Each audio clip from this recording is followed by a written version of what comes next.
right, Sam. So this next topic, this next question about credit scores, the infamous credit score, right? That makes people, probably gives them nightmares at night because they worry about it.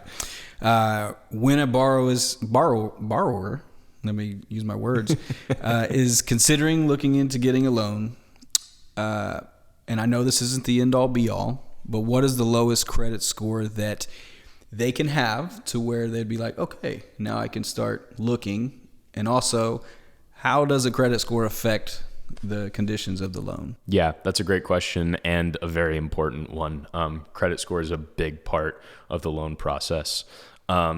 So there's multiple answers for that lowest credit score question. As with everything in lending, which you'll learn the more you watch our videos, is that there are multiple answers for every question, and it really all just depends. Yeah. But as far as FHA goes, the lowest credit score that they say you can have is 580. On a conventional loan, 620. So a little different there. The way that we use the credit score is to determine the risk associated with lending the money to the borrower. Lenders may have their own credit score requirements, so it's best to check with the lender before you make an assumption about your credit score and being able to apply for that loan. Those could differ from what the FHA, Fannie Mae, and Freddie Mac say are their minimum requirements.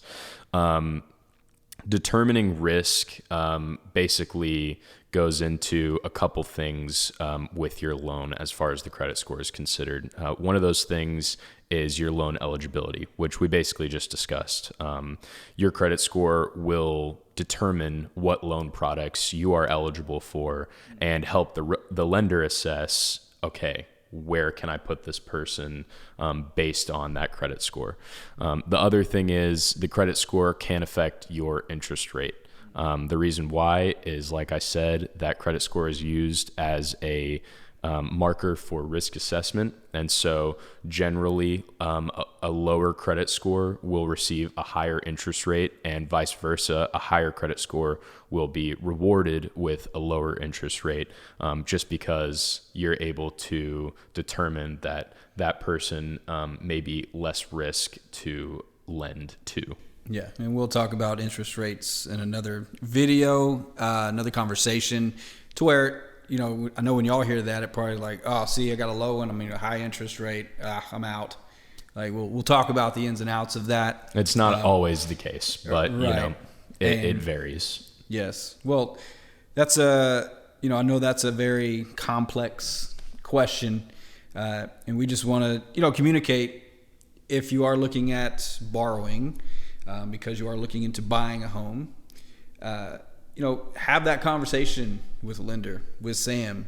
Hey, here is my situation. Here's my credit score. Here's my financial situation, and just see what your options are. Because again, if you're renting, then that interest rate that we just talked about, you're paying 100% in interest for rent. Absolutely. So 6%, 6.5, whatever your interest rate ends up being on the loan, it's not going to be as much as renting right now. And you actually are building some equity. So appreciate the answer. Absolutely.